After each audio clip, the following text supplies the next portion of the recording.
ሰላም ዩናይትዳውያን እንዴት ናችሁ? ቤተሰቦቻችን ሁሉ ሰላም እነሆ ተገኝተናል።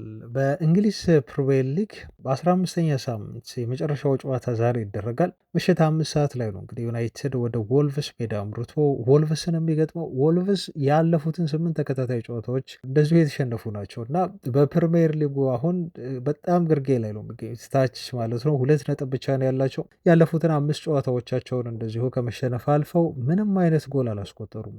ዛሬስ ዩናይትድን ይፈትኑ ይሆን ወይ? ማንቸስተር ዩናይትድስ እንደው አለ ስንለው የለም፣ የሉም ስንላቸው አሉ ነው የእነሱ ነገር። ዛሬስ ወልቨስን በማሸነፍ የተፈጠረለትን እድል በሊጉ የደረጃ ሰንጠረዥ ወደ ላይ የመውጣት እድል ወደ አራተኛ የመጠጋትና ለቶፕ ፎር በጣም የመቃረብ እድል ዩናይትድ አሁን ይጠቀምበት ይሆኑ የሚለው ዛሬ የሚጠበቅ ነው። ከሚደረጉ የመጨረሻ የመርሃ ግብሩ የ5 ሰዓት ጨዋታ ማለት ነው እና ይህን ጨዋታ ምን ታስባላችሁ? ዩናይትድ ያሸንፋሉ ወይ ብላችሁ ታምናላችሁ? የቤተሰቦች እስቲ ግምታችሁን፣ ሀሳባችሁን፣ አስተያየቶቻችሁን በኮሜንት ስጡ። ስለዚህ ጨዋታ በዛሬው መረጃዎቻችን እንዲሁ መስማት አለባችሁ ብዬ ያሰብኳቸውን አንዳንድ መረጃዎች ስለ ጨዋታው አደርሳችኋለሁ። ከጨዋታው ውጭ ግን ስለ ዩናይትድ ሌጀንድ ተጫዋቾች እና ስለ አሁን እየተጫወቱ ስላሉ ተጫዋቾች መካከል የተፈጠረ አንድ ከፍተኛ የሆነ ቅሬታ አለ።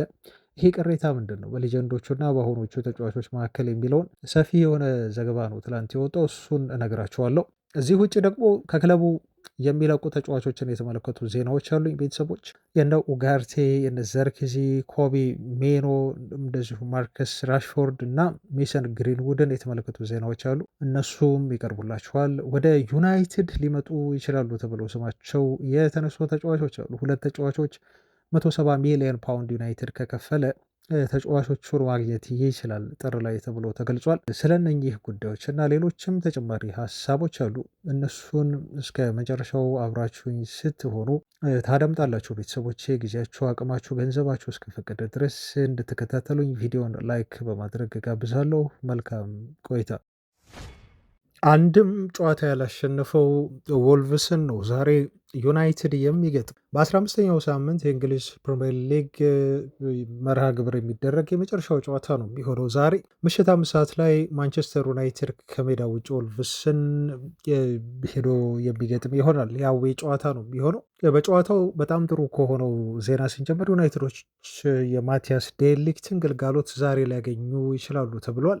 ወደ ሜዳ ይመለሳል የተባለው በገጠመው መጠነኛ የሆነ ጉዳት ምክንያት ጨዋታው ሊያመልጠው እንደሚችል ባለፈው ሲነገር ነበር። ዛሬ ግን ዴሊክት አገግሞ ተመልሷል። በጣም ጥሩ ዜና ነው። ዲያጎ ዳሎም ለጨዋታው ዝግጁ መሆን መመለስም እንዲሁ ተነግሯል ማለት ነው። ስለዚህ ሁለቱ በጣም ጥሩ የሆኑ ዜናዎች ናቸው ለዩናይትድ፣ በተለይ ዴሊክት መመለስ።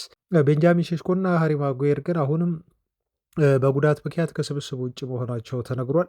የዛሬውን መርሃ ግብር እንደው አንዳንድ መረጃዎች ሳደርሳቸው ከዩናይትድ ጋር በተያያዘ እና ስለ ጨዋታዎቹ አንዳንድ ነጥቦችን ስናነሳ ማቲያስ ኩኛ ወደ ወልቭስ የሚመለስበት ነው እና የቀድሞ ክለቡን ይገጥማል ማለት ነው ዛሬ። ምናልባት እንግዲህ ይሄ ተነሳሽነት የሚሰጠው ከሆነ ኩኛ ለዩናይትድ ውጤት ቀያሪ ይሆናሉ ተብሎ ከሚጠበቁ ተጫዋቾች መካከል አንዱ እንዲሆን ያደርገዋል፣ እንደኔ ማለት ነው። ወደ ቀድሞ ክለቡ የሚመለስ መሆኑን ተከትሎ እና ብዙ ጊዜ ተጫዋቾች ወደ ቀድሞ ክለባቸው ሲመለሱ ኤክስትራ የሆነ ተነሳሽነት፣ ሞቲቬሽን አላቸው። ኩኛ ያንን ሞቲቬሽን አንሎክ ያደርጋል ብዬ አስባለሁ። የዛሬውን ጨዋታ በስካይ ስፖርት ተጋባዥ ተንታኝነት ጀምስ ማዲሰን ይገኝበታል ተብሎ ተገልጿል። ጀምስ ማዲሰን የቶተንሃሙ ተጫዋች አሁን ጉዳት ላይ ነው። የዩናይትድ የልጅነት ደጋፊ ነው እና ጋብዘውት እሱ ይተነትነዋል ስካይ ስፖርት ላይ ተብሎ ተገልጿል። ተጋባዥ ተንታኝ ነው ማለት ነው። የዩናይትድን እስካሁን ድረስ ጠቅለል አድርገን ሲዝናችንን ስንመለከት እንግዲህ ቤተሰቦቻችን ዩናይትድ በጣም አስገራሚ የሆነ የውጤት ከፍታና ዝቅታ ያስመዘገበበት ሲዝን ነው። እስካሁን ድረስ ሲዝን ጨዋታዎች ነው ብለን መውሰድ እንችላለን። እስካሁን ያደረጋቸውን ጨዋታዎች 6 አሸንፎ በፕሪሚየር ሊጉ 5 አቻ ወጥቷል። 4 ሽንፈቶች ደግሞ ደርሰውበታል። 24 ጎሎችን አስቆጥሮ የሚገርመው 23 ጎሎች ተቆጥሮበታል። ከፍተኛ የሆነ ጎል ነው ዩናይትድ ላይ የሚቆጠረው። ስለዚህ የጎል ዲፍረንሱ አሁን 1 ብቻ ነው ማለት ነው። ፖዚቲቭ 1 ነው እና ስታርታችን ሚክስ ነው። ከፍታ ዝቅታ ያለው ነው። ዩናይትድ ኮንሲስተንሲ አጥቷል። ይሄን በተደጋጋሚ ጊዜ ጠቅሰነዋል ቤተሰቦቻችን። ለምሳሌ ኤቨርተንን በጣም አሳምነን በሜዳችን እናሸንፋለን ብለን ስንጠብቅ ቡድናችን ተሸንፏል። ያውም በጎዶሎ ተጫዋች የተጫወቱ ኤቨርተኖች። ከዛ በኋላ ደግሞ ከፓላስ ጋር ነበር አዌ ጨዋታ። ያ ጨዋታ በጣም ለዩናይትድ ሊከብድ ይችላል። ፓላስ 12 ተከታታይ ጨዋታ አልተሸነፈም በሜዳው እና ለዩናይትድ ሊከብደው ይችላል ብለን ስንጠብቅ ደግሞ ዩናይትድ ሳናስበው በሼልቨርስት ፓርክ ማሸነፉ አስገርሞናል። ከዛ እንደው ፓላስን አዌ ያሸነፈ ዩናይትድ። ስለዚህ ፓላስን ከሜዳ ውጭ ያሸነፈ ቡድን እንዴት ዌስትሃም ዩናይትድ ማሸነፍ ያቅተዋል? ስለዚህ ቀጣይ ዌስትሃም ነው ደካማው ቲም ነው እና በሜዳችን ዌስትሃምን እናሸንፋለን ብለን ስንጠብቅ ደግሞ ባልጠበቅነው መልኩ እጁ ላይ ያለን 3 ነጥብ ባለቀ ደቂቃ ተቆጥሮበት እንደዚሁ 1-0 እየመራ ቆይቶ በኋላ አቻ አጠናቆ ነጥብ ጥሏል ማለት ነው። እና አያችሁ ዩናይትድን ስጠብቁት አታገኙትም። ይሄ ነው 3ቱ ጨዋታዎች ትልቅ ማሳያ ናቸው። ቲሙ በምትጠብቁት ጊዜና ወቅት ሰዓት ላይ ውጤት የሚያመጣ ቲም እንዳልሆነ እና የማይተነበይ ቲም እንደሆነ ዩናይትድ ከዚህ በላይ ማሳያ ያለ አይመስለኝም ቤተሰቦቻችን። እና የዛሬውን ጨዋታ ማንቸስተር ዩናይትድ አሁን ያሸንፋል ተብሎ ወረቀት ላይ ይታሰባል። ይሄ ምንም ጥያቄ የለውም። ዩናይትድ ወረቀት ላይ ስናየው ሊትራሊ ወረቀት ላይ ነው ብላችሁ ምንም ነገር ሊከሰት ይችላል። እንኳን እኛ ደጋፊዎች ቀርቶ ሩበን አሞሪም በጋዜጣዊ መግለጫው ላይ ወልቭስ እስካሁን ድረስ ያላሸነፈ በ5 ተከታታይ ጨዋታዎች ላይ ጎል ማስቆጠር ያቃተው ቲም ነው። አላስቆጠሩም ያለፉትን 5 ጨዋታዎቻቸው ላይ ማለት ነው። አሁን ዩናይትድ ላይ ጎል ማስቆጠር ብቻ አይደለም ግን ሊያሸንፉ የሚችሉበትም እድል አለ፣ ፕሮባቢሊቲ አለ። ለእነሱ የኤክስትራ ተነሳሽነት ነው። ቡድኑ ማንቸስተር ዩናይትድ ነው። ዩናይትድን ማሸነፍ ደግሞ የፕሪሚየር ሊጉ የመጀመሪያ ድላቸውን ማስመዝገብ ማለት ለወልቭሶች ምን ያህል ከቨሬጅ እንደሚሰጣቸው በሚዲያው እንዲሁም ምን ያህል ወደ እንደው በሊጉ ሰርቫይቭ ማድረግ ካለባቸው ትልቅ ተነሳሽነት ሊፈጥርላቸው የሚችል ጨዋታ እንደሆነ ያውቁታል። እነሱ ትኩረቶች በሙሉ ሚዲያዎች ለዩናይትድ እንደሚሰጡ ያውቃሉ እና ዩናይትድን ማሸነፍ የትኛውንም ቡድን ከማሸነፍ በላይ ትርጉም እንዳለው ወልቭሶች ያውቃሉ። ፕላስ ደግሞ የዩናይትድም እንዲሁ ድክመት አለ እና ይሄንን ኦፖርቹኒቲ ወልቭሶች በቀላሉ የሚያዩት አይደለም። ኦፍኮርስ ዩናይትድ ይሄን ጨዋታ በግሌ እኔ ያሸንፋል የሚል እምነት ያለኝ ብሎ በቡድኑ እተማመናለሁ። ይሄን ጨዋታ ለማሸነፍ የሚረዱን ተጫዋቾች በሙሉ ይዘናል። ግን ደግሞ ፕሪዲክት ማድረግ አልችልም። ከዚህ በፊት ነግሬያቸዋለሁ ቤተሰቦች፣ በዩናይትድ እርግጠኛ ሆኜ ይሄ ውጤት ሊመጣ ይችላል ብዬ መተንበይም ይከብደኛል፣ መተንበይም እንደዛም አልፈለግም። ግን ጥሩ ውጤት እንደ ቡድን እንዲገጥመን ከዛሬው ጨዋታ እንዲሁ እመኛለሁ ቤተሰቦቻችን ማለት ነው። አንድ ያለኝ ሀሳብ ይሄ ነው።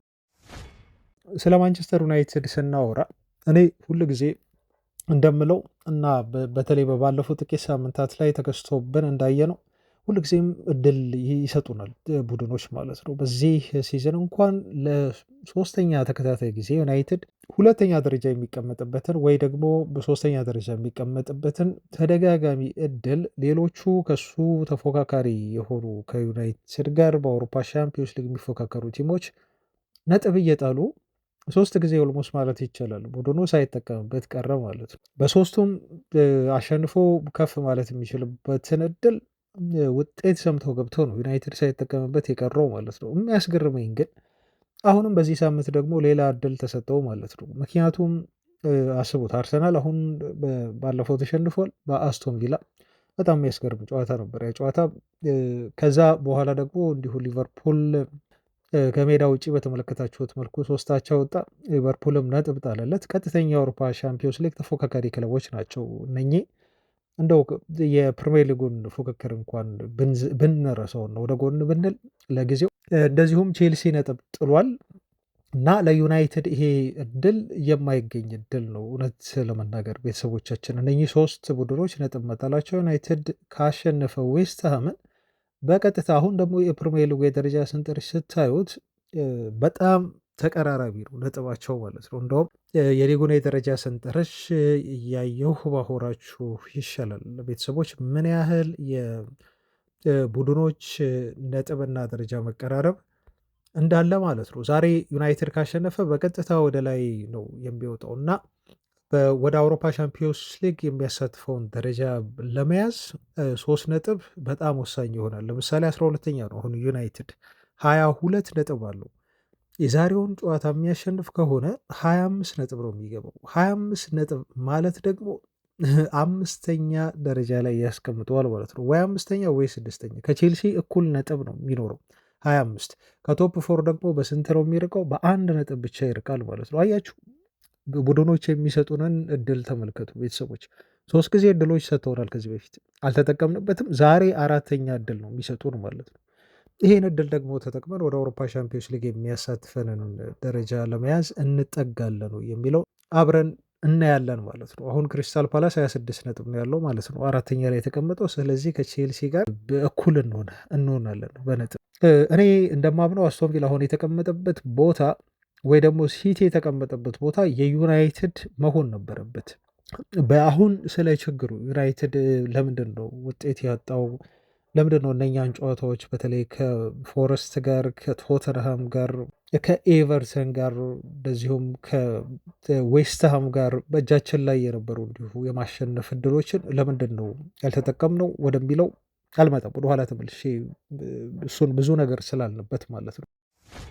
ግን እነኚህን ጨዋታዎች ቢያሸንፍ ኖሮ ዩናይትድ እንደው በጣም ጠንካራ ቢሆኑ ኖሮ ልጆቹ በትክክል ተለውጠው ቢሆን ኖሮ አሰልጣኙ በትክክል ተጫዋቾቹን በሚገባው አጫወት ፎርሜሽን ወይ አቀየር በሉት ቢመጣና ቲሙን እንደው ውጤታማ ቢያደርጉ ኖሮ የሲቲ ቦታ አሁን የዩናይትድ መሆን ነበረበት። ከአርሰናል አጠገብ ዩናይትድ ይቀመጥ ነበር።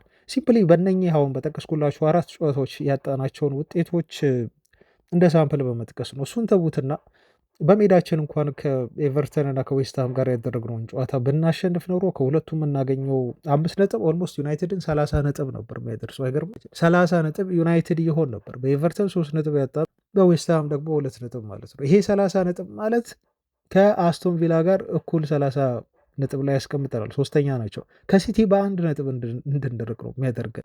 ከቶተንሃም ጋር እንዲሁ የጣልነው ነጥብ እንዲሁም ከፎረስት ጋር የጣልነውን ነጥብ የምጨምሩ ከሆነ ዩናይትድ ይሄኔ የሊጉ ሁሉ የደረጃ ሰንጠረዥን ይመራ ነበር። በጣም የሚያስገርማቸው ይሄን እድል ነው ዩናይትድ ያበከነው ማለት ነው። አያችሁ ስናየው ወረቀት ላይ ቀላል የሚመስሉን ጨዋታዎች ነጥብ ዩናይትድ ኢዝሊ ያገኛል ብለን የምናስባቸው ጨዋታዎች በተለይ የኦልድ ትራፎርዶቹ ግን ደግሞ ቲሙን በፕራክቲካሊ ስናየው ደግሞ ጨዋታው ሲደረግ ሌላ ጭንቅ፣ ሌላ ነፍስ ውጪ ነፍስ ግቢ፣ በእጃችን ያለ ውጤት ማጣት፣ እርግጠኛ የሆነባቸውን ነጥቦች መጣል የዩናይትድ ባህሪ ይሄ ሆኗል ማለት ነው ቤተሰቦች። እና ይህንን ነው መቅረፍ ያለብን። ይህንን ነው ሩበን አሞሪም ይህንን አይምሯችን ላይ የተፈጠረውን ትራውማ አሁን ለእኔ ትራውማ ነው።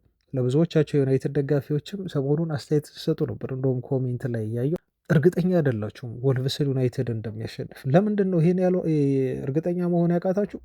ምክንያቱም ቲሙ አእምሯቸው ሴት ያደረገው ያስቀምጠው ስታንዳርድ ያ ስታንዳርድ ጋር ያታግላቸዋል። እንደው ዩናይትድ እኮ ነው ዩናይትድን እንዴት ወልቭስን ማሸነፍ ያቅተዋል ብሎ የግራ አእምሯችሁ አንደኛው ፓርቲ ይሄን ሲያስብ፣ የቀኙ ደግሞ አይተው ዩናይትድ እኮ እንደዚህ ስጠበቀው እንደዚህ አድርጓል፣ ጉድ ሰርተዋል፣ ያሸንፋል ብለህ ስጠብቅ ስሜትህን እንዲጎድቷል ዩናይትድ። ስለዚህ አይፈጠርም የሚታወቀው ነገር እና ዩናይትድ ዛሬም ነጥብ ጥሎ ደግሞ ስሜትህን ልብህን ሊጎዳው ይችላል ብሎ የቀኙ ለግራ የግራው ወይ ለቀኝ የአእምሮ ክፍል ይነግርልሃል ማለት ነው። እና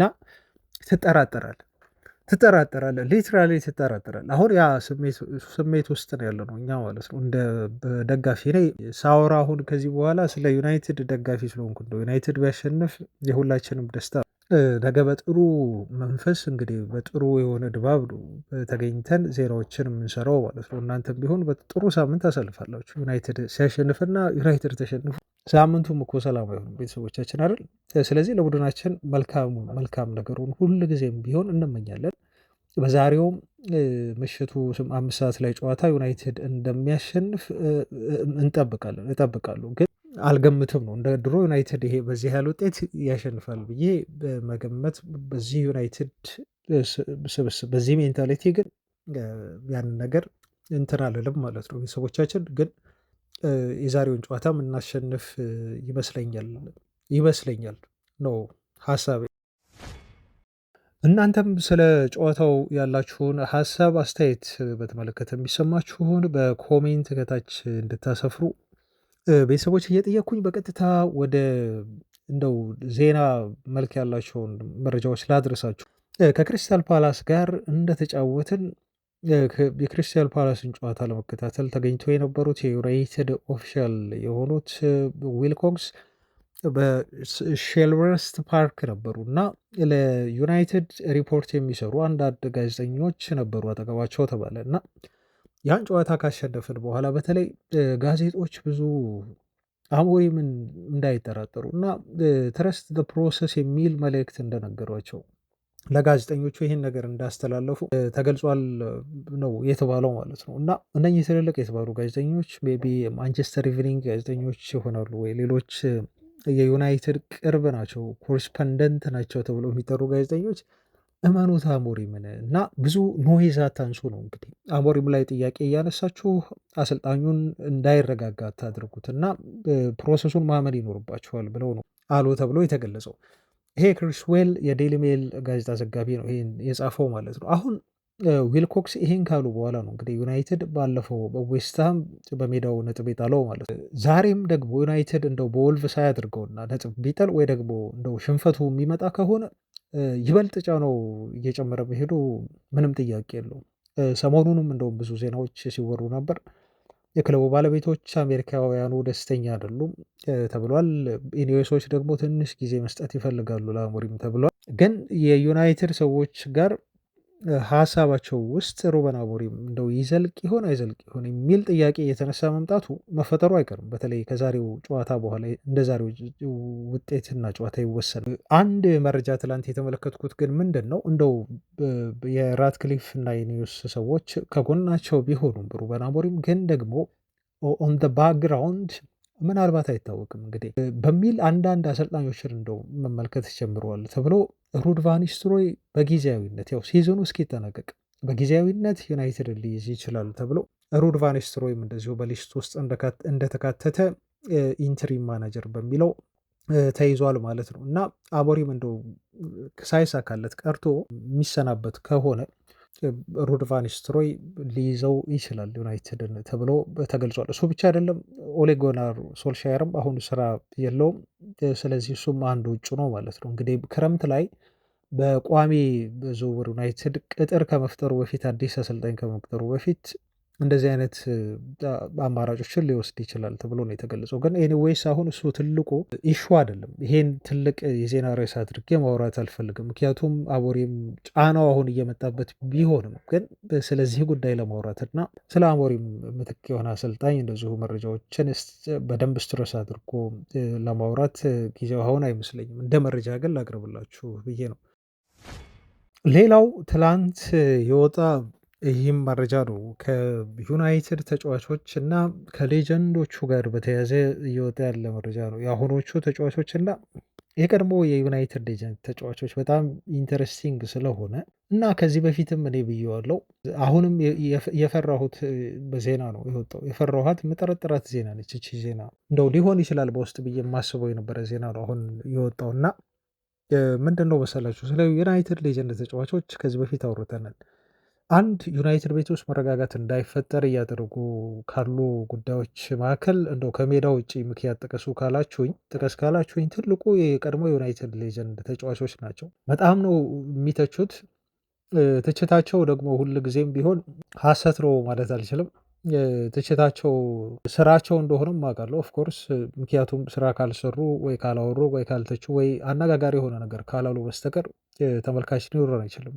ስካይ ስፖርትም ላይ ያሉት እንደ የቀድሞዎቹ ፈርዳንድ ሲሰራበት የነበረው ቢቲ ስፖርትም ላይ ሆነ ብቻ ኤኒዌይስ የትም ቦታ ላይ ይሆን ብቻ ቢቢሲም ላይ የሚሰራው ሮኒያል አሁን ደግሞ ስኮልስ ስራውን ከተወ በኋላ እንዲሁ ኢንስታግራም ላይ የወጣ እንደዚሁ መናገር ጀምሯል። እና የዩናይትድ ትልቁ ችግር እኔ ብዬ ማስበው አንዱ ከሜዳ ውጭ ከክለቡ ውጭ ያለ ችግር ብዬ ማስበው የቀድሞ ሌጀንዶች ናቸው። እና እኔ እንደውም አንዳንድ ጊዜ ክለቡ እንደው ከፍሏቸው ሁሉ ባይሰሩ ብዬ እመርጣለሁ። ኢንተርቪው እንደዚሁ ወይም ኮሜንታተሪ ባይሰሩ በቃ ሌላ የስራ ዘርፍ ተሰማርተው ክለቡ አምባሳደር አድርጓቸው ዝም ብለው እንደው ቢኖሩ የሚል ሀሳብ ሁሉ ውስጤ አለ። ግን ደግሞ ይሄ ፐርሰናል ነገር ነው። ምክንያቱም ይሄ አንድ ሰው የፈለገውን ነገር እሰራለሁ ብሎ ካለ አንተ ልታግደው አትችልም። ስለ ዩናይትድ አታወራ፣ በቃ አርፈህ ተቀመጥ ቁጭ በል ብለህ ልትለው አትችልም። ራሱ ፈቅዶ ካላረገው በስተቀር ማለት ነው። እና አሁን በዚህ ሰዓት የዩናይትድ ተጫዋቾች የቀድሞ ሌጀንድ ተጫዋቾች ሚዲያውን በሙሉ ዶሚኔት አድርገውታል። እስቲ ተመልከቱ፣ የትኛው የአርሰናል ተጫዋች የቀድሞ ተጫዋች ነው ስለ ክለቡ እንደዚህ ሲያወራ እና ሚዲያው እንደዚህ ዶሚኔት ሲያደርግ ማለት ነው? አትመለከቱም። እነ ቴሪ ዳንኤል ሆነሪ አሁን ይሰጣሉ እንደዚህ አስተያየቶችን፣ ግን ከአርሰናል ጋር ቀጥተኛ የተያያዘ አይደለም። ወይም ደግሞ ስለ አርሰናል መጥፎ የሆነ ወሬ ሲያወሩ አይደለም ትኩረት ለማግኘት ጥረት ሲያደርጉ የምትመለከቱት። ወይም ደግሞ ኮሜንታተር የሚሰሩትም በሌሎች ጉዳዮች ላይ ነው። እነሱ በአውሮፓ ሻምፒዮንስ ሊግ ላይ ነው ፎከስ የሚያደርጉት። ግን ማውራት ይችሉ ነበር ስለ አርሰናል ኔጌቲቭ የሆነ ነገር ሄነሪ ማውራት ይችል ነበር። ሚካኤል ሪቻርድስም እንዲሁ ማውራት ይችል ነበር። ስለ ሲቲ ግን አንድም ጊዜ አያነሱም እንደዚህ አይነት ነገር። የዩናይትዶቹ ብቻ ሲሆን ግን ብዙ ኖይዝ ይፈጠራል በክለቡ ዙሪያ ብዙ ኖይዝ ማለት ነው። ለካ አሁን እየተባለ ያለውና ትላንት የወጣው ዜና ምንድን ነው? እንደውም አንዳንድ የዩናይትድ ተጫዋቾች እነኚህ የቀድሞ ሌጀንድ የተባሉት የዩናይትድ ተጫዋቾች በእኛ እንዳይሳካልን ዩናይትድ ቤት እንዳይሳካልን እና እነሱ ከዚህ በፊት የሰሩትን የሆነ የክለቡን ሌጀንድ የሆኑ ታሪኮችን እንዳንፈቅባቸው እና ያን ታሪክ እንዳንጋራ ይፈልጋሉ። ለዛ ነው ቲሙ በራሱ እንዳይረጋጋ እኛም እንዳንረጋጋ በዩናይትድ ቤት እያደረጉ ነው የሚገኙት ብለው ያምናሉ የተባለው። ይሄን ብሎ መረጃውን ያወጣው አንድ የተጫዋቾች በጣም ቅርብ የሆነ ኤጀንት ነው። ለተጫዋቾች ቅርብ የሆኑ ኤጀንቶች አሉ። ከነኛ መካከል አንዱ ነው እንግዲህ ይህን መረጃ ትላንት አወጣ የተባለው። ይሄ ማለት እንግዲህ ተጫዋቾች በቲም ውስጥ ያለውን ነገር ኤጀንቶቻቸው ይናገራሉ። ኤጀንቶች ነው እንግዲህ አሁን አወጡት የተባለው ይሄን መረጃ። ያውቁታል እነኚህ ተጫዋቾች ብለው ያስባሉ ለዩናይትድ መጫወት ምን ያህል ጫና እንዳለው እና በጣም ከባድ እንደሆነ እነኚህ የቀድሞ ተጫዋቾች እያወቁት ሳለ ግን እኛን አጋልጠው ይሰጡናል። ለሚዲያው እንደዚሁ ለትችት በር ይከፍታሉ፣ እኛን ያጋልጡናል የሚል እምነት አላቸው ተጫዋቾቹ ማለት ነው። በዚህ ቅሬታ ብቻ አላበቁም። እንደውም አንዳንድ ጊዜ ሚዲያ ግዴታ የሚባል አለ። ተጫዋቾች ሲፈራረሙ ከክለቡ ጋር ቃለ መጠይቅ መስጠት አለባቸው። የትኛው ሚዲያ ከመጣ ፕሮግራም ተይዞ ስኬጁል ተደርጎ ተጫዋች እምቢ ማለት አይችልም። እና የዩናይትድ ተጫዋቾች ሲሆኑ እንደውም ቃለ መጠይቅ አንሰጥም ሁሉ እስከ ማለት ደርሰዋል ነው ተብሎ የተገለጸው። ይሄ እኔ በጣም ያስገርመኝ ዜና ነው። እና ተጫዋቾቹ በራሱ በጣም ክሊፖችን ያሉ የተቆራረጡ ነገሮችን እነሱ የሚሰጧቸውን አስተያየቶች በሙሉ በጣም ነው የሚከታተሉት አሉ የሚያዩት። እና ሁል ጊዜ ትችት ሲሆንባቸው መሯቸዋል በቃ አሁን እና የቀድሞ ሌጀንድ የተባሉ ዩናይትድ ተጫዋቾች ጋር ሁሉ ኢንተርቪው ለማድረግ ፈቃደኛ አይደሉም ሚሻይሉ የተባሉ አያችሁ። ይህን ያህል ነው እንግዲህ ችግሩ ስር የሰደደው ማለት ነው። እንደ ቀላል ሰው ላይ ይችላል እነሱ የሚሰጡት አስተያየት በቃ እንደው እነሱ ከክለቡ ውጭ ያሉ ሰዎች ናቸው አስተያየት ቢሰጡ ምንጨንቃቸው ተጫዋቾች ብላችሁ ዝም ልትሉ ትችላላችሁ። ግን ያ ያሉ እነኚህ ልጆች በደንብ አድርገው ሚዲያውን ይከታተሉታል። ታስታውሳላችሁ ጋሪ ኔቭል ቤንጃሚን ሼሽኮን ይሄ ምኑ የ70 ሚሊዮን ዩሮ አጥቂ ይመስላል። የ70 ሚሊዮን ዩሮ አጥቂ ከሆነ እንደዚህ ማድረግ አለበት። በጣም ዩናይትድ በቃ በጣም እንትን ሲያጥላለው ነበር ልጁን ማለት ነው። በጣም ሲያጥላለው በወቅቱ እኔም ተናግሬ ነበር። ይህን ያህል ይሄን ልጅ መግደል ማጥላላት ምን አስፈለገ ብዬ ማለት ነው። ምክንያቱም ተጽዕኖ እንደሚያመጣ በግልጽ ያስታውቃል ይሄ ነገር ማለት ነው። ልጁ ላይ ተጽዕኖ ያመጣል፣ ያየዋል፣ ይሰማል እንደዚህ ብሎ አስተያየት ሲሰጥ ማለት ነው። እና በአእምሮ ለየት ያለ ጥንካሬ ከሌለውና በጣም ስትሮንግ ካልሆነ በስተቀር ሼሽኮ አስቡት፣ በጣም ታዳጊ ነው፣ ገና ልጅ ነው። ይህን የመቋቋም ደግሞ ብስለት ይኖረዋል ብዬ እኔ በግሌ አላስብም። እና አእምሮውን ቶርች ነው የሚያደርገው ማለት ነው። ይባስ ወደ ባሰ ነገር ውስጥ ነው የሚከተው እንጂ አያሻሽለውም። እንደዚህ አይነት ነገር ይሄ አንድ ተጫዋቾቹ ልክ ናቸው። ይኸው አሁን መረጃውን ጠቅለል አድርጌ ያለኝን ሀሳብ ሳወራ ከተጫዋቾቹም ወገን እውነታ አለ።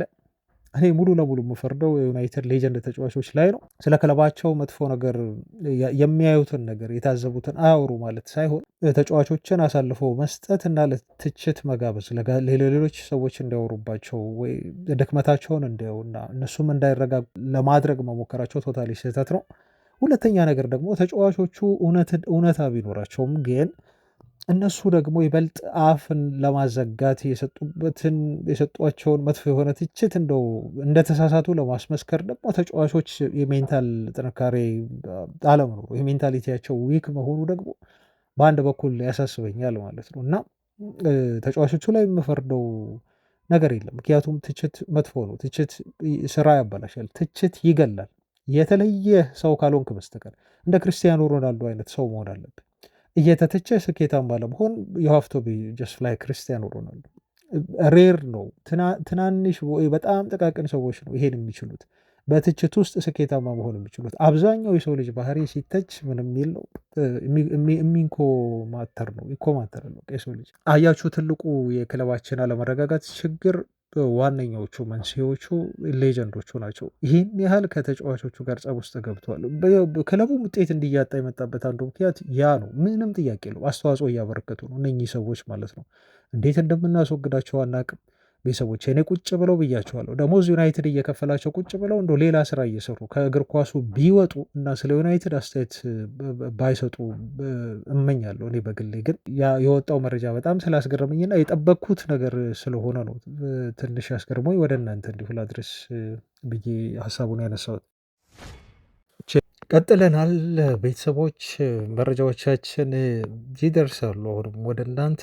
አሁን ደግሞ አጠር ያሉ የሩመር መረጃዎችን ነው የማደርሳችሁ፣ የቅርብ ዝውውር ማለት ነው። እና ቪዲዮን ላይክ አድርጉት ቤተሰቦቻችን፣ አትገዛገዙ። ቪዲዮን ላይክ እያደርጋችሁ ወደ 400 ወይ 500 ላይክ እንድትሰጡ እጠይቃለሁ። ወደ ዩናይትድ እንደው ሊለቁ ይችላሉ ተብለው ስማቸው ከሚነሳ ተጫዋቾች መካከል ትላንት መረጃ የወጣባቸው ተጫዋቾች ስናልፍ ሁለት አሉ። የተለመዱ ስሞች ናቸው።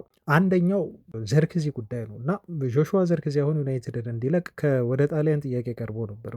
ይፋዊ የሆነ ጥያቄ ነው የቀረበው። ይሄ ጥያቄ ከሮማ ነው የመጣው እና ሮማዎች በውሰት አስፈርመው ደግሞ በክረምት ላይ ወደ ቋሚ ዝውውር ለመቀየር ያቀረቡት ጥያቄ ግን እንደ ኮር ስፖርት ዘገባ ከሆነ በዩናይትድ ውድቅ ተደርጓል። ውሰትና በቋሚ የማስፈረም አማራጭ አካተው ነበር ጥያቄያቸውን ያቀረቡት እና የአፍሪካው ዋንጫም አለ እንደምታውቁት። አሁን በጣም አንዱ አሳሳቢው ነገር እሱ ነው። አሁን ደግሞ ተጫዋቾቻችን ሲሄዱ በአፍሪካ ዋንጫ ምክንያት ዩናይትድ ምን ይሆናል የሚለው ማለት ነው እና በዚህ ሰዓት ዘርክዚን መልቀቅ ማለት ዩናይትድ ኦልሞስት አጥቂ የሌለው ቲም እኮ ነው። አሁን ያለ አጥቂ ነው እየተጫወትን የምንገኘው ሼሽኮ ከተጎዳ በኋላ ትክክለኛ አውቴን ዳውት የሆነ 9 ቁጥር ተጫዋች የለንም። በዛ ላይ ዘርክዚን ማጣት ማለት ደግሞ አስቡት እና ይሄን ኦፕሽን ዩናይትዶች ፍጹም ሊያዩት የሚችሉት አይደለም። ምናልባት በቋሚ ዝውውር ከሆነ ነው የዩናይትዶች ተጫዋቹ ሊሸጡት የሚችሉት። አሁን የሚገዛቸው ክለብ ካገኙ ግን ዘርክዚ ያለምንም ጥያቄ ሸጡትና አይ ቲንክ እንደማስበው እነ ማቴታን የመሳሰሉ አጥቂዎች አሉ ማርኬቱ ላይ በጥር የዝውውር መስኮት፣ እንደሱ አይነት አጥቂ ምናልባት ሊያመጡ ይችላሉ እና ያን ኦፕሽን የሚቀርብላቸው ከሆነ ያን አማራጭ ሊያዩት ይችላሉ። ሌላው ኮቢ ሜኖ ጉዳይ ነው እና ሜኖም ከናፖሊ አሁን በጣም ፑሽ እያደረጉ ነው እሱን ልጅ ለማስፈረም በውሰት ተብሎ ነው የተገለጹ። አሁን ችግሩ የጣሊያን ክለቦች ተጫዋች ይፈልጋሉ፣ ግን ደግሞ ተጫዋቾችን በቋሚ ዝውውር ማስፈረም አይፈልጉም። ሁሉንም ተጫዋቾች ሲጠይቁ በውሰት ነው የሚጠይቁት። የገንዘብ አቅም የላቸውም። እነኝን ተጫዋቾች በውሰት ካስፈረሙ በኋላ አማራጭ እንዲካተት ነው የሚፈልጉት። ከፈለጓቸው በቋሚ ኮንትራት እንደሚያስፈርሟቸው ዩናይትድ ግን ያን እያሰብ አይደለም። አሁን ገንዘብ ነው ክለቡ የፈለገው ለመተካትም እንዲመቸው ማለት ነው እነኝን ተጫዋቾች። ናፖሊዎችም ተመሳሳይ ሀሳብ ነው እያቀረቡ የሚገኙ። ልክ እንደ ሮማ ሁሉ አሁን እናስፈርመው፣ አትሊስት በቋሚ እንኳን ባይሆን ለመሸጥ ፈቃደኛ ካልሆናችሁ በውሰት ስጡን ብለው ነው እየጠየቁ ያሉት። ኮቢ ሜኖ ደግሞ ምን እንደሚያስብ ሁላችሁም ታውቃላችሁ ቤተሰቦቻችን። እና ሜኖ አሁን ዩናይትድን መልቀቅ በደንብ ነው የሚፈልገው። ሰሞኑን ሚዲያው እንደውም በጣም አቀጣጥሎታል፣ እኛም ዜና ሰርተንበታል። አይ ቲንክ እስቲ የዛሬውን ጨዋታ ደግሞ እንመልከትና መጪውም የአፍሪካ ዋንጫ ስለሆነ ይበልጥ ለተጫዋቹ የመጫወት እድል ማይሰጠው ከሆነ አሞሪም በሚፈጠሩት ክፍተቶች ሜቢ አሁን ይሄን ልጅ ዩናይትድ መልቀቅ ሊኖርበት ይችላል ብለን ልናወራ እንችላለን። ኤኒዌይስ ግን የዚህ ተጫዋች የሮማ ዝውውር አሁንም ካርድ ላይ እንዳለ ነው እና ምናልባት ከዘርክዚ ይልቅ እንደውም ዩናይትድ የመልቀቅ እድል ሊኖረው የሚችለው ተጫዋች ኮቢ ሜኖ ይመስለኛል ጥር የዝውውር መስኮት ላይ። ሌላው ማኑኤል ኡጋርቴ ነው። የኡጋርቴን ጉዳይ ጋላታሳራዮች በጣም በቅርበት ሆኖ እያዩት ነው የሚል ሪፖርት ወጥቷል። ይሄ ልጅ እንግዲህ ከዩናይትድ ጋር የሚለይ ከሆነ ወደ ቱርክ ሊወስዱት ተዘጋጅተዋል የተባለው በጣም እየተከታተሉት ይገኛሉ እና በጥር የዝውውር መስኮት ነው ኢቨን ለዩናይትድ ጥያቄ ሊያቀርቡ የተዘጋጁት ተብሎ የተገለጸው። አይ ቲንክ እኔም የጋላታሳራይ እና የቱርክ ሊግ የሚመቸው ይመስለኛል። ማኑዌል ኡጋርቴ አሁን ባለው ብቃት እኔ ምን እንደሆነ አላውቅም ለዩናይትድ ከኮቢ ሜኖ ጋር ሁሉ አሰልጣኙ እንግዲህ እያነጻጸሩ እሱ እንደሚሻላቸው ኡጋርቴ እንደሚሻላቸው በተደጋጋሚ ሩበን አሞሪም ተናግረዋል። ምክንያቱም የሚጫወቱት ሚና የሚጫወቱበት ቦታ አንድ አይደለም ብሎ ነው አሞሪም የሚያስበው። ለዛ ነው ሜኖን የብሩኖ ፈርናንዴስ ተፎካካሪ ነው ቀጥተኛ፣ ኡጋርቴ ደግሞ የካዛሜሮ ነው ብሎ የሚያስበው ማለት ነው አሞሪም ቦታ ላይ ስለማይገናኙ ብሎ መጥፎ ብቃት እያሳየም ግን የሚቀይረው ኡጋርቴን ነው ማለት ነው። እሱ ሜኑን መሞከር አልፈለግም። በኡጋርቴ የሚና ልዩነት አለ ብሎ ስለሚያስብ ግን እንደ ብዙዎቻችን እምነት ኡጋርቴ ሜዳ ላይ ገብቶ ከሚሰጠን ነገር ይልቅ ሜኑ ገብቶ ሜዳ ላይ የሚሰጠን ነገር ይበልጣል ብለን ስለምናስብ እንደ ደጋፊ ሜኑን እንመርጣለን። እንደ አሞሪም ደግሞ እንዳሰልጣኝ ኡጋርቴን ይመርጠዋል ማለት ነው። ግን ዞሮ ዞሮ እሱም እያሰፈረው ይመስለኛል አሰልጣኙን። በጣም ነው የወረደብኝ ዘንድሮ። በጣም የጠበኩት አይደለም ኡጋርቴና ይሄም ልጅ ከዩናይትድ ቢለቅ እንደው ለዩናይትድ መልካም እድል ይመስለኛል። በተለይ ጥር ላይ ጋላታሳራዮች ፍላጎታቸውን አጠናክረው በይፋ ጥያቄ የሚያቀርቡ ከሆነ ዩናይትድም እምቢ የሚል አይመስለኝም። የዝውውር ዜና እንዲሁ ስናወራ አሁን ይህ የሚለቁትን ተጫዋቾች አየን። ከክለቡ ገቢ ጋር በተያያዘ ሜሰን ግሪንውድ ጉዳይ አለ እና ግሪንውድ ወደ ሳውዲ ሊሄድ ይችላል የሚሉ ሪፖርቶች ወጥተዋል። ኒዮም ተብሎ የሚጠራ ክለብ አለው በሳውዲ ፕሮሊግ የሚጫወት ቲም ነው። ይሄ ቲም 100 ሚሊዮን ዩሮ ለሜሰን ግሪንውድ ለመክፈል ተዘጋጅቷል ተብሎ ተነግሯል። እና ይህን ያህል ገንዘብ ልጁ የሚያወጣ ከሆነ ዩናይትድ እንግዲህ እስከ 50 በመቶ ድርሻ ያለው ከ40 እስከ 50 እና 40 እና 50 ሚሊዮን ዩሮ ሊያገኝ ይችላል ማለት ነው። ይሄ ዜና ባለፈው ክረምትም ሲወራ ነበር። ልጁ ከማርሴ ይለቃል ተብሎ በተነገረበት ሰዓት የሳውዲ ክለቦች እንደሚፈልጉት ራሱ ኒዮምም እንደሚፈልገው ልጁን ሲገለጽ ነበር። ግን ቆይቷል በአውሮፓ ሻምፒዮንስ ሊግ ምክንያት። ክረምት ላይ ግን የሚለቅ ነው የሚመስለው ማርሴይ ነው። ኦፍኮርስ ብዙ ፈላጊ ክለቦች አሉት ከአውሮፓ። ምናልባት ይሄ ኒዮምን ጥያቄ ተቀብሎ ልጁ ወደ ሳውዲ ለመሄድ ይመርጣሉ የሚለው በራሱ ሜሰን ግሪንውድ ላይ የሚወሰን ነው የሚሆነው። ስለዚህ ይሄ ዜና ወጥቷል።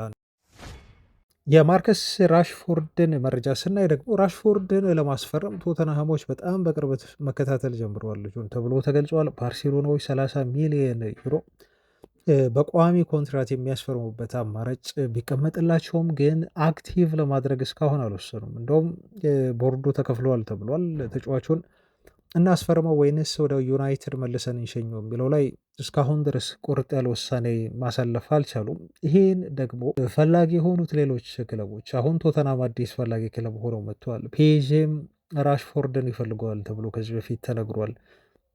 ዩናይትድ ከሚፈልገው በላይ ለመክፈል ፈቃደኛ የሆኑ ክለቦች ናቸው። ባርሴሎና ደግሞ በተጫዋቹ ብቃት ደስተኛ ቢሆኑም እና ልጁ እየተሻሻለ እንደሆነ ቢያውቁም ግን ደሞዙ ነው ከበዳቸው የተባለው። ለምሳሌ 5 ዓመት ኮንትራት ቢሰጡት ልጁ ደሞዙን ይሄን ያህል የሚቀንስ ተጫዋች አይመስለኝም። በ300 ሺህ ፓውንድ ሳምንታዊ ደሞዝ ማስፈረም ባርሴሎናዎች የሚፈልጉት ነገር አይደለም። አሁን ያ ነው አጠቃላይ ዝውውሩን ፓኬጅ የሚያከብድባቸው እንጂ 30 ሚሊዮን ዩሮ አይደለም ተብሎ ይታሰባል። ግን ዩናይትድ አሁን ያለውን ብቃት አስጠብቆ የሚቀጥል ከሆነ እንደ ቶተንሃም እንዲሁም ሌሎች ፈላጊ በርካታ ክለቦች ልጁን ለማስፈረም ይመጣሉ ተብሎ ነው የሚታሰበው። ሙኒክ ሁሉ ስሙ ተነስቷል። አሁን ደግሞ ፔዥም ተብሎ ሲወራ ነበር እና እንደውም ዩናይትዶች እንደ አማራጭ ራሽፎርድን በማካተት ከፔዥ የሚፈልጉት ብራድሌ ባርኮላ የሚባል ተጫዋች አለ እና እሱን የዝውውሩ አካል በማድረግ ስዋፕ ለማድረግ ተጫዋቾቹን ይፈልጋሉ ገንዘብ ጨምረው ዩናይትዶች ተብሎ ነው የተገለጸው። ይሄ ደግሞ ፍላጎቱ አላቸው ፔዦች የሚለው ላይ ይወሰናል ማለት ነው። ቤተሰቦች ይህን ይመስላል በራሽፎርድ ጉዳይ የወጣው መረጃ። ቀጥለናል ቤተሰቦች፣ መረጃዎቻችን ይቀጥሉ። አሁን ደግሞ ወደ ክለቡ ይመጣሉ ተብለው ስማቸው እየተነሱ ያሉ ተጫዋቾች አሉ። እነሱን ልንገራችሁ። ከቅድመ ዝውውር ጋር በተያያዘ ዩናይትድ ቀጣይ ክረምት የዝውውር መስኮት ላይ እንግዲህ ሊያደርግ ይችላል ተብሎ የሚታሰበው ነገር ምንድን ነው? ትላንት ሜል የተባለው ጋዜጣ እንዳወጣው ከሆነ ክለቡ ጊዜያዊ አማራጭ የሆኑ ተጫዋቾችን ከማስፈረም ይልቅ አግሬሲቭሊ ጥር የዝውውር መስኮት ላይ ተጫዋች የሚያስፈርም ከሆነ የሚያስፈርመውም በትልቅ ዝውውር ነው፣ ትልልቅ ዝውውሮችን ነው። የክረምቱን የዝውውር እቅዳቸውን ወደዚህ በመሳብ ጥር ላይ ሊፈጽሙት ይችላሉ እንጂ ይሄ ለስቶፕ ጋፕ የሚሆን የጊዜያዊ የሆኑ መፍትሄ ዝውውሮችን ዩናይትድ አይፈጽምም ብሎ ነው ማለት ነው ዴይሊ ሜል ጋዜጣ ትላንት ዘገባውን ያወጣው። ዩናይትድ ካስፈረመም ጥር የዝውውር መስኮት ላይ ትልቅ ዝውውሮች ነው ሊኖረው የሚችሉት ይሄን ጋዜጣ ያወጣውን መረጃ መሰረት አድርገን የምናወራ ከሆነ ማለት ነው። እና ሁል ጊዜም ቢሆን ያው እንደምታውቁት ቤተሰቦቻችን ክለቡ ትክክለኛውን የሆነ ፕሮፋይል ካላገኘ በስተቀር ዝውውሮችን መፈጸም ላይ አሁን ትንሽ ቆጠብ እያለ ነው የሚገኘው። ለዛም ነው ካርሎስ ባሌባን ማስፈረም አለብኝ ብሎ ስላሰበ ከሱ ውጪ ሌሎች አማካዮችን ዩናይትድ ማየት ያልፈለገው ስካውቲንግ አባሎቹ በሙሉ ካርሎስ ባሌባ ላይ ነበረ ትኩረታቸውን ያደረጉት እንጂ ባለፈው ክረምት የዝውውር መስኮት ላይ ምናልባት ዳታው ይኑራቸው አይኑራቸው ሊስታቸው ውስጥ ያካቱት አያካቱት አላውቅም እንጂ ኢሊየት አንደርሰንን ለማስፈረም ቢሞክሩ ኖሮ ያገኙት ነበር የሚል እምነት ነበር። ያገኙት ነበር። እንደ ጥረታቸው ነው የሚወሰነው እንጂ ይሄን ልጅ ለማስፈረም ይሄን ያህል በጣም ከባድ አይደለም። የዋርተንን ጉዳይ ይረዳለው። የፓላሶች ፍላጎት እና የልጁ ዋጋም ባለፈው ክረምት ዝውውር መስኮት ላይ ትልቅ ነበር። ግን ኢሊየት አንደርሰንን የመሳሰሉ ሌሎች ደግሞ ኦፕሽኖች ነበራቸው። ለምሳሌ ስቲለርን የመሰለ ተጫዋች ከልብ ቢንቀሳቀሱባቸው የሚያገኟቸው ልጆች ነበሩ።